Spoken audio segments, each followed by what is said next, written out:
मेरा नाम है फिलिप फ्रांसिस मैस्करेनस और मेरा एज है 73 इयर्स और मैं senior citizen as well as अपंग हूँ। मेरा दोनों पाँव चल नहीं सकता हूँ और मैं 35 साल से अपंग और अनाथ बच्चों का सेवा कर रहा हूँ। उसके पहले मैं 20 साल एक अमेरिका का इंडस्ट्री में काम करता था। मेरा फैमिली थी और मैं दुनिया का हर जगह पे जो कंपनी बेचती थी उधर फैमिली को लेके जाता था। तभी मेरा लड़का पैदा हो गया एक अमेरिकन हॉस्पिटल में और वो डॉक्टर ने बोला मुझे मेरा लड़का अपंग रहेगा, मेंटली और फिजिकली भगवान भी ठीक नहीं कर सकता है। तभी वो 3 साल का था। मैंने एक कसम खाई भगवान को, अगर भगवान असली है तो मेरा बच्चा को ठीक करें और अगर ठीक होएगा तो जिंदगी भर ऐसा बच्चों का मैं परवरिश करेगा। तो जब भी वो 4-5 साल का था लड़का, वो ठीक हो गया, कुछ खर्चा नहीं किया, भगवान है। और मैंने मेरा बीवी को बोला हम लोग वापस इंडिया जाएंगे, मुझे एनजीओ खोलना है ये बच्चों के लिए। तभी उसने मुझे बोला तू सबसे बड़ा पागल है करके। फिर भी मैं आया इंडिया। इंडिया आने के बाद मेरा बीवी ने मुझे जहर के द्वारा मारने को कोशिश की। मैं 10 दिन आईसीयू में था, पटेल नर्सिंग हॉस्पिटल बोरीवली में। और उसके बाद मैंने मेरा बीवी को बोला आप आपका जीवन जी लो, मैं मेरा काम शुरू करूंगा करके मैं पहला कर्नाटक गया, जो मैं फायदा हो गया था। और उधर मैंने एक 25 एकड़ जगह लिया था मेरा दोस्त के साथ, लेकिन वो लिटिगेशन में गया। उसके बाद मैं मेरा एक दोस्त केरल में उसने बुलाया और अभी मैं मेरा संस्था उधर चालू है। 450 बच्चे हैं अभी ये 35 साल में। उसमें 150 अनाथ और अपंग है और 300 मेंटली और फिजिकली चैलेंज्ड है। और वो संस्था में जो 450 लोग हैं उसमें एक दिन का बच्चा से जो नया बच्चा पैदा होता है, गरीब लोग छोड़ के जाते हैं। 90 साल का बुजुर्ग भी है, बेड रिडन है वो लोग। हाँ, और जब भी मैंने 2012 में मेरा एक घर था बॉम्बे में, वो घर भेजा मेरा संस्था का बढ़ाने के लिए। तभी मेरे बीवी ने और बेटी ने मेरे ऊपर केस डाला कि मैंने मेरा बेटी का रेप किया है और मेरा बीवी ने डोमेस्टिक वायलेंस का केस डाला मेरे ऊपर। तो सीनियर इंस्पेक्टर एमएचबी कॉलोनी का मुझे फोन किया, केरल मत जाओ, पैसा लेके पुलिस स्टेशन को आ जाओ। तो मैं पुलिस स्टेशन को गया। तभी इंस्पेक्टर ने मुझे न्याय नहीं दिया। वो आगे लगा कि हमने रेप किया है डोमेस्टिक वायलेंस के लिए। तो मैं पुलिस कमिश्नर के पास गया। तभी वो सत्यपाल सिंह था पुलिस कमिश्नर मुंबई का। उसने मेरा पेपर सब देके एमएचबी कॉलोनी का सीनियर इंस्पेक्टर जो भी था 2012 में, उसको बोला फिलिप्स को 2 पुलिस देके उसको उसका घर में अंदर रखो। तो मेरे साथ 2 पुलिस आ गए और पुलिस ने दरवाजा खटखटाया। मेरा बीवी ने दरवाजा खोला और उसने मुझे देखा और 2 पुलिस को देखा। तो मेन डोर ओपन नहीं किया और हम लोगों को बीवी ने बोला बाहर खड़ा रहो। आधे घंटे के बाद एक आईसी कॉलोनी का लॉयर, उसका नाम है केटी थॉमस, वो एक corporate lawyer firm Lowell and associates VT में उनका ऑफिस है, वो आया आधा घंटे में। और वो मेरे को देख के चिल्लाने लगा ये आदमी अंदर नहीं जा सकता है। तभी उसको मैंने मेरा घर का पेपर्स दिखाया, फिर भी वो चिल्लाने लगा।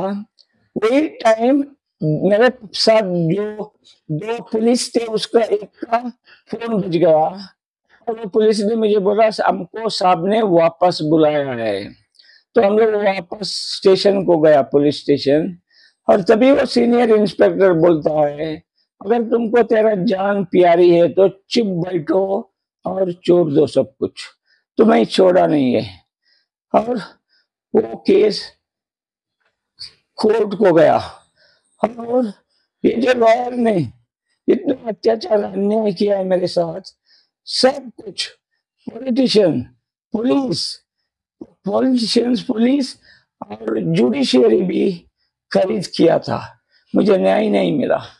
और हर महीना मैं केरल से बॉम्बे कोर्ट का आता था 2000 किलोमीटर, तभी इधर ये लोग कभी आते नहीं थे, कभी उन लोगों ने कानून का उल्लंघन किया है, लेकिन मैं हर केस को आया।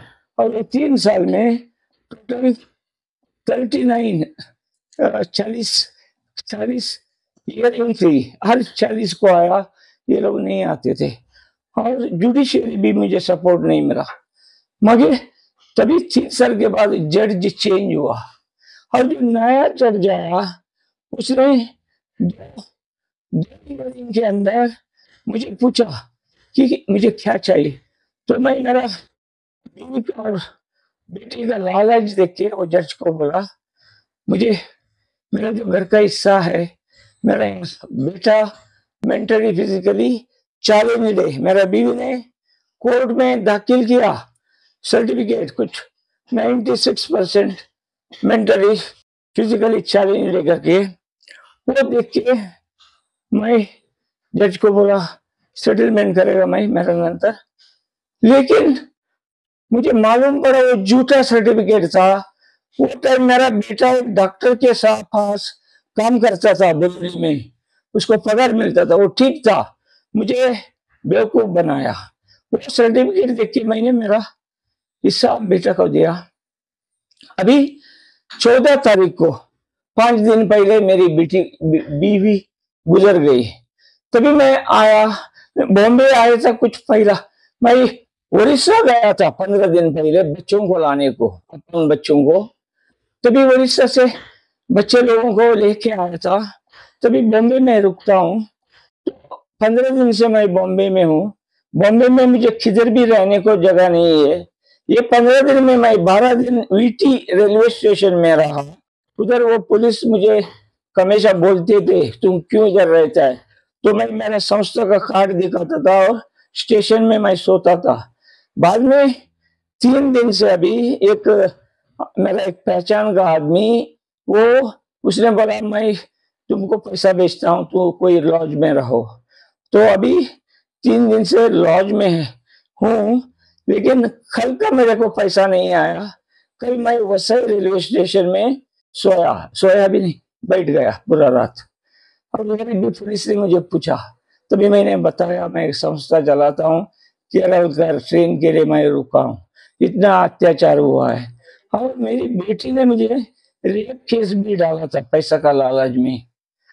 अभी मेरी पत्नी मरने के बाद परसों मैं एमएचबी कॉलोनी को गया और पुलिस को बोला अभी पत्नी गुजर गई है, मेरा नाम पे एग्रीमेंट है, घर का शेयर सर्टिफिकेट मेरा है, मैंने दिखाया।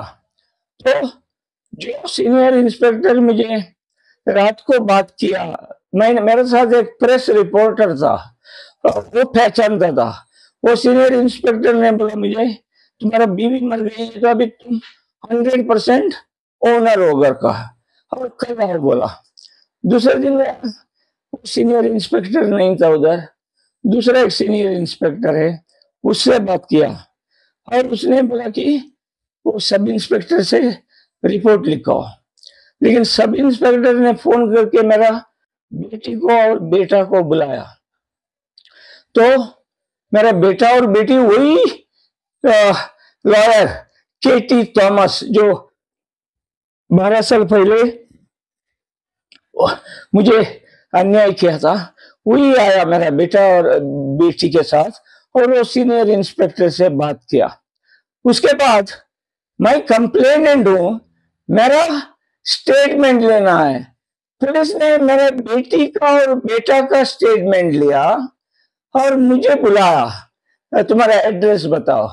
बॉम्बे में मेरा एड्रेस नहीं है, तो मैंने उसको मेरा कार्ड दिया, केरला मेरा NGO mother and child foundation करके दिया, और उसने मेरा एड्रेस लिखा केरला का, और उसने बोला मुझे साइन करो करके। तो मैं साइन कैसा कर सकता हूँ, मेरा स्टेटमेंट तुम दिया नहीं है। नहीं नहीं तुम साइन करो। फिर भी मैंने उसको इज्जत दी। मैंने बोला मैं हिंदी मराठी पढ़ नहीं सकता हूँ, मुझे पढ़ के बताओ बेटा। तो वो बोला नहीं मैं पढ़ के नहीं बताएगा। तो मैं बोला बेटा मैं फोटो निकालेगा इसका और मेरे दोस्त को भेजेगा, वो 5 मिनट में मुझे बताएगा क्या है। वो भी नहीं कर सकता है, मैं फोटो नहीं निकाल सकता हूँ करके बोला। तो आखिर में मैंने बोला तो मैं आज जाके मेरा घर में रह सकता हूँ क्या?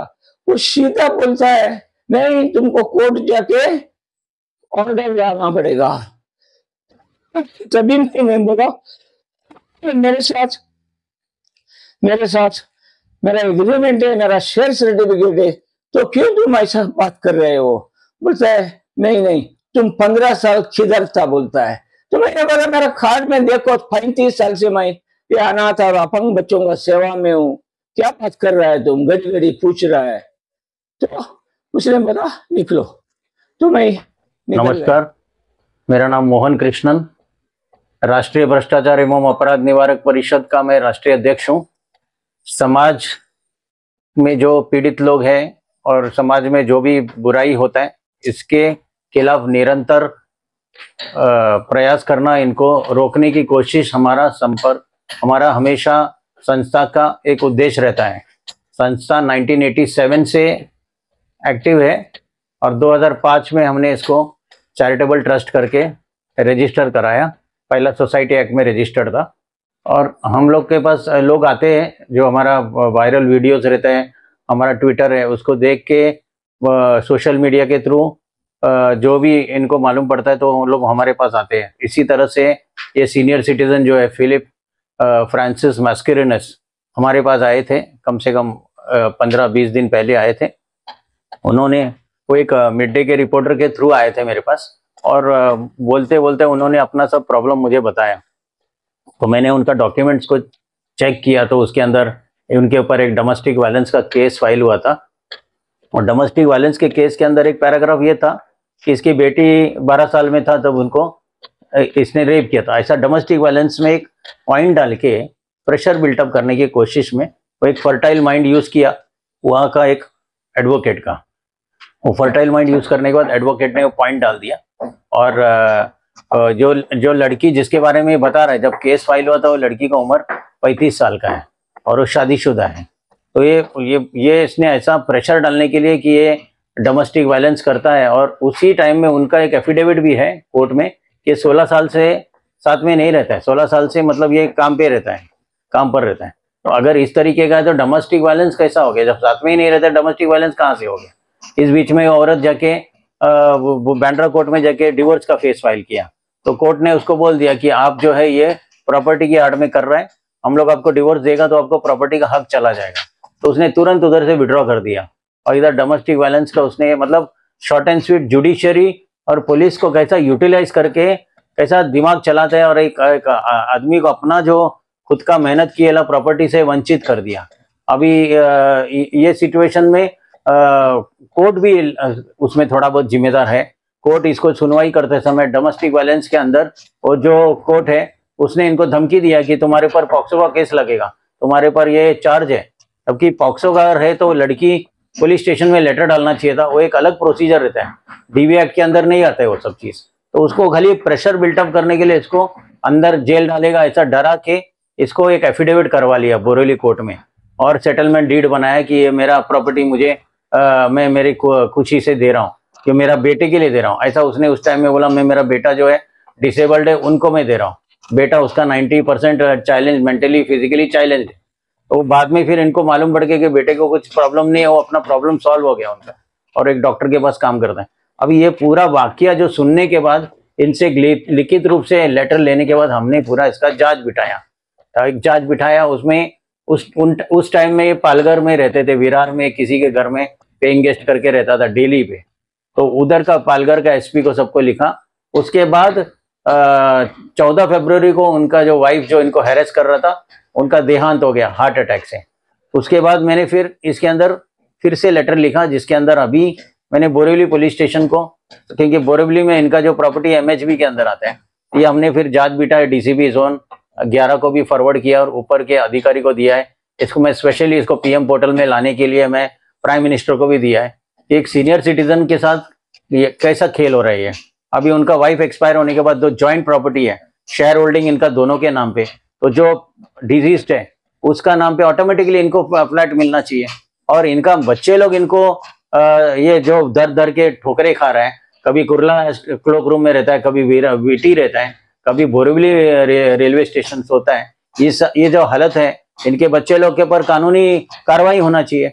और हर टाइम में लिफाफा लेके पुलिस स्टेशन में ऐसा क्यों काम होते रहता है, और सीनियर सिटीजन को कोई सुनवाई नहीं होता है। मेरे पास ऐसा अनगिनत मैंने मैटर्स उठाया जिसमें सुनवाई नहीं हो रहा है पुलिस का।